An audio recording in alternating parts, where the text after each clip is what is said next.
For someone who's just getting into home recording, one of the most fun and potentially most stressful parts of the entire process is buying stuff. Hardware like microphones and interfaces, software like DAWs and plugins. But if you're just getting started, how do you know what kinds of things you really need, let alone which specific ones you should buy? In today's video, I'm going to break down all the different types of gear that you might need depending on what your goals are. And you might be surprised to learn that you don't necessarily need quite that much.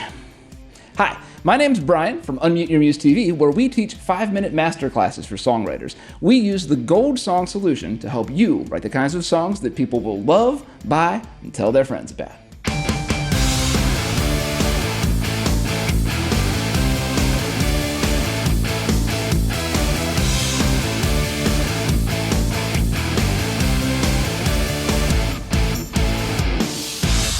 I got into home recording in the early 2000s, just when Pro Tools was first becoming reasonably priced.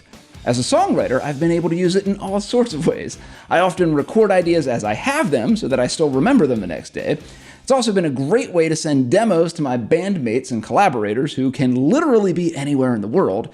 And I've also been able to make plenty of recordings that I've been able to release to the world. First on CDs, then later online, even as play-alongs for my instrumental students.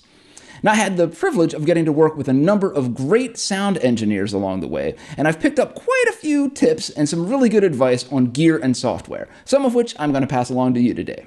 Now, my first little golden nugget that I've heard from numerous successful recording engineers and can personally testify to is take the time to learn the basics. You'll save yourself a ton of time and frustration in the long run if you get a friend or a book or take a course to teach you the basics of the process before you go out and spend a ton of money on gear or waste hours doodling around with an advanced program and not really knowing what to do to get the most out of it. Been there, done that. You'll be a better home recorder faster if you start with cheap, simple gear, learn the principles, and then upgrade as you need rather than dumping a ton of money and time into trying to understand the nuances of more advanced gear right from the beginning. Another great piece of advice that I've gotten from multiple sound engineers is that whenever you're thinking about gear, whether it's about what to buy or how to troubleshoot what you've already got, the place to start is with signal flow.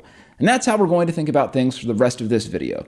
Signal flow is kind of like a map of where the sound travels, through the various pieces of physical and virtual gear. Now, during that journey, sound can come in a number of forms. It could be actual physical sound waves moving through the air, or electrical impulses traveling down a cable, or digital ones and zeros being passed around by the various virtual machines within a sound editing program. Now, these days, the lines between acoustic and digital music continue to blur, so there are plenty of exceptions to what I'm about to tell you, but it's still instructive to learn the two basic paths of signal flow. That which starts as an acoustic sound, and that which starts as MIDI data. Let's begin with signals that start as acoustic sound. So this would be all of your traditional instruments like guitars, grand pianos, saxophones, the human voice. These instruments all create sound waves in the air. Now, in order to record those sound waves, you'll need some kind of a microphone. Now, this can be as simple as the built-in microphone on your smartphone, and if you're just shooting for some rough demos, you might not actually need anything more than that. In fact, I've heard multiple stories of big-name artists who record ideas on their phones like this, and then ended up using bits and pieces of those home recordings on the final versions of their songs that you hear on the radio. Now, if you're looking for a little bit of a step up from that, I'd recommend that the very first microphone anyone gets is a Shure SM57 and an SM58. These are classic workhorses that have been industry standards for decades and are nearly indestructible. I mean, I literally once had a 57 get run over by a Mack truck and come out fully functional. So you can feel safe getting them used if you need to, just to save a little bit more money. Now, the 57 is primarily used for recording instruments and the 58 for vocals. Now, there are a wide variety of other kinds of microphones out there, but like I said at the beginning, you are much better off starting with simple equipment and learning how to properly use it before you sink lots of money into more expensive gear. Whatever kind of microphone you're using, its basic function is to convert the acoustic sound waves in the air into an electrical signal, which travels down some kind of cable, but at some point you're going to need a way to convert that signal into a digital signal so that your DAW can work with it. This will require some kind of digital analog interface. And again, these come in all sorts of different shapes and sizes. And actually, your smartphone has one of these built in, which is pretty cool because these little devices that we carry around in our pockets actually perform every single one of the steps in this acoustic signal path, other than actually performing an acoustic instrument. And when smartphones can do that, we're all in trouble. Now, a slightly more advanced version of an analog digital interface is an iRig. These allow you to take a signal from a microphone or a line level signal from a keyboard or an electric guitar and run them straight into your phone. Now, if you're going to be doing your recording and mixing on an actual computer, you'll need an analog digital interface that plugs into your computer through a USB or a Thunderbolt or something like that. And there are a wide variety of these available. Small ones that can do just 1 or 2 channels at a time, and larger ones that can do 8 or more. And as per usual, my general advice here is to start with a small 2-channel interface. Unless, of course, you're going to be recording full drum kits, then you're going to need to start out with an interface that can handle at least 8 channels. I like the little 2-channel ones because they're also super portable. Now, regardless of what kind of interface you actually use, the job of the interface is to convert the electrical signal coming to it into digital sound that your computer can understand. And once it's on your computer, the information will be used by your DAW. That's the digital audio workstation. That's where all of the mixing and editing and mastering is going to happen. We're going to talk about that a little more in a bit. Now let's talk about that other main signal flow path, that which starts with MIDI data. MIDI is kind of like a computer language that allows instruments and programs from all sorts of different manufacturers from all over the world to understand each other. It keeps track of what notes happen and when, how loud those notes are, how long they last, and even some other creative pieces of information like pitch bending or other special effects. Unlike the acoustic signal path, which always starts with a real instrument making real sound, there are actually a couple different places where the MIDI signal path can begin. First off, there are MIDI controllers that in some ways resemble traditional instruments. These can be keyboards or MIDI-enabled guitars, drum pads, the screen of your smartphone, or more recent inventions like the Instrument One. Instrument One is made by a company called Artiphone, and they make a couple of really creative MIDI controllers that allow you to play music in some really unique ways. Check them out. Now, the big benefit of using MIDI instruments is that you can go back and change things after you record them. So if you played a wrong note, or if you played a note too late, you can literally just go in and drag that one note to exactly where it needs to be without affecting any of the other notes. It's pretty magical. But the other way that MIDI signal path can start is by inputting information directly into your DAW. So you can use the mouse or your keyboard to place notes exactly where you want them. Now, the process can be a little slow, but it's extremely accurate. Now, whether you input your MIDI data directly or you play it in with a MIDI controller, that data is going to need to be used by a virtual instrument. These days, most virtual instruments exist directly within a DAW or as a plugin, but there are also rack-mounted processors which serve the same function. Now, the virtual instrument takes the MIDI data it receives and uses it to create a digital sound wave for your DAW to use. So you could use the same MIDI data to play a string section or an organ or a drum set or any number of different synthesizers. Regardless, that signal goes back into your main board within your DAW to be mixed in with the rest of your channels. Alright, so those are the two main types of signal path, those that start with acoustic sources and those that start with MIDI sources. Now we traced both of those signal paths all the way to your DAW, so let's talk about DAWs for just a little bit. Now, just like every other piece of gear or software that we've talked about, there are a wide variety of DAWs at a wide variety of price points. But they all serve the same basic function.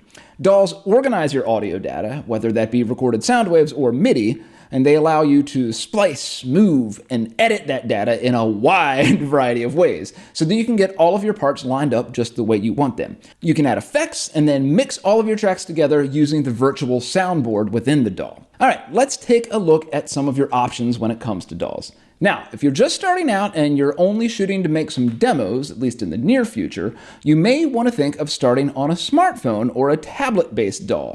In the last few years, cell phone technology has increased to the point where there is now the processing power to handle quite a few tracks and effects. And if you're using an Apple product, I would highly recommend the free app GarageBand. It's relatively straight ahead, and there are tons of tutorials out there to help you learn how to use it. Now, from a songwriter's point of view, there are lots of virtual instruments and virtual MIDI controllers that can help you generate some really cool beats, loops, melodies, with really minimal effort. And sometimes it's actually a lot of fun to try and start your songwriting process this way, rather than sitting down with lyrics or a chord progression like we usually do. Now, for those of you non-Apple users out there, I have no experience with that, but I hear that there are plenty of apps similar to GarageBand available. Some of my friends said they like the program BandLab, but I can't personally vouch for that, so check it out, see if you like it. So, if you're just getting started, you could definitely make some rough demos using just the mic built into your phone and one of those phone-based DAWs. You would literally need to buy absolutely no gear or software other than your cell phone. So seriously, if you're just getting started, there's no reason why you need to spend any money until you at least learn the basics of what's available for free. Now you can make a simple upgrade by buying an SM57 or an SM58 like I talked about, and an iRig to get that signal into your phone or your tablet. And so far as the sound quality goes, that's actually a pretty significant jump up, and it would only cost a couple $100. And you could make some decent high quality demos that way. Now here's another golden nugget. You'll get much better results with simple gear and the knowledge to use it than you will with expensive gear and little understanding. At some point, once you get a little more experience, you're probably going to want to upgrade to a computer-based DAW. In addition to the actual software, you'll also need to get an analog-digital interface. Now, if you already own an iRig, some of them can also work with a computer as well as a smartphone, but for monitoring purposes and for more flexibility, you'll probably want to upgrade to a more traditional tabletop interface. Now, I've used quite a few of these over the years, but the beginning level ones are all relatively comparable.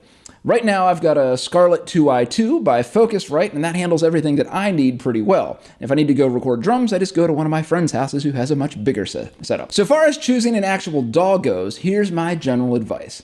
Ask your friends and bandmates. See what they're using. There's a good chance that you're going to end up sharing files back and forth with them, and that's a heck of a lot easier if you're all using the same software. Plus, if you pick something that somebody you know is already using, then they'll be able to give you some free tutorials. Now, some DAWs have free or entry-level editions, so you don't necessarily have to shell out the big bucks for a full version right away. And more of them are moving to a monthly subscription, so you can always just try one out for a little while and then end your subscription if you don't like it. Now, there are far too many DAWs out there for me to comment on all of them, but here are a couple of tips. The industry standard is still Pro Tools, so if you're going to end up taking your home demos into a professional studio for the final mixing and mastering, it's a wee bit easier if everything's already in Pro Tools. And it's the industry standard for a reason. It's very adaptable and can do just about anything that you want it to. And there are entry-level options, so you don't have to get overwhelmed right away. Now, if you started off using GarageBand on a phone or a tablet, you can very easily switch over to GarageBand on a Mac, which has more features than the iOS version. But if you really want to upgrade and you're already familiar with GarageBand, then I would recommend Logic, which is Apple's pro-level DAW. You can even drop your old GarageBand files straight into it. Regardless of what you go with, do a little bit of shopping around, and once you pick one, stick with it until you've got the basics mastered. And though the interfaces between the DAWs are all a little different, they largely perform the same function. And once you know how to use EQs and compressors and the other effects correctly, those skills are transferable, so if you want to switch or upgrade DAWs later on. Now, let's finish off our little tour of the home recording signal flow process and actually crack open the hood of a DAW. Now, the DAW that I use these days is called Reason. It's made by a Swedish company called Propellerhead.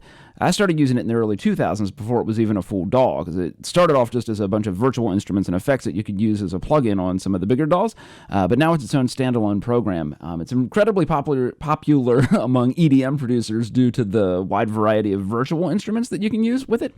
And you can use it still as a plugin on any of the bigger DAWs as well. Personally, I like it because the interface looks a lot better. You can actually see the virtual instruments here in a rack. You can flip them around and see how and you can change the wiring. I used to know how to do all this stuff in the real physical world, and I can pretend like I'm still doing it in the virtual world, which is kind of fun. So it's a really solid program. I know it's not for everybody, but this is definitely the one that I've been using it for so long now that I love it, and I use almost entirely this. I do still have Pro Tools, but this is the one that I go to most days. Now, every DAW has two main windows. First off is the soundboard, and this in many ways functions just like a conventional soundboard, and the signal flow is generally going to be starting at the top and working its way down to the bottom. So each channel here represents a different track that you have. Could be an audio recording that you made from a microphone, or it could be attached to a MIDI file. and it's going to start with something like some gain at the top. This one actually lets you change the order that the next couple things happen in, so you can kind of mess with it a little bit. Some dynamics, some compression, a gate maybe. Most of them are going to have some kind of EQ built into it here in the middle, but then you can also on this one pop up a nice graphic one and drag things around as you need to. Then there's going to be a whole bunch of different inserts that you can use, and this works a little bit differently on some of the different DAWs. In this way, each one of these is just mapped to one of the virtual instruments over here. Like I have that top one, mapped to a reverb machine, and then you can dial how much you want of each little effect onto each one of those. And anytime you see any of these little dials or any of the sliders or anything that have a green box around it on this program, that means that they're automated. That means that I have some, like, as the song plays, the knob is going to change or the slider is going to move a little bit. And then down here at the bottom, obviously, we have just the normal panning left to right, or the main slider that controls all the volume that gets sent to the main channel, which is over here. And again, we have a lot of the same kind of stuff. So compression you can put over top of the whole thing. All your effect sends and returns, and you can insert any kind of mastering stuff you want into the top of the whole thing. So it's pretty kind of nice. Now, the other main window that any DAW has is the sequencer, and this can look, again, just a little bit different. So you'll see here the two main types of files are these audio files, and these are just sound waves. If you stretch them out, you can actually see the waves. And then the other type is the MIDI data. So this is collecting. If I can open it up here, it tells, this is what MIDI looks like when it's stored. It tells you, which pitch the note is hitting on, how long it lasts, the velocity, and then you can have, is the sustain pedal happening on it, or any, some pitch bend, all sorts of fun stuff like that. And when you're on the sequencer window, you can do some really cool things by chopping, like to get it to, to be exactly the length that you want it. You can, copy and paste things to different places. If you're going to have the same thing playing a bunch, you can have stuff play backwards or faster or slower. There's really an unlimited amount of editing that you can do on this.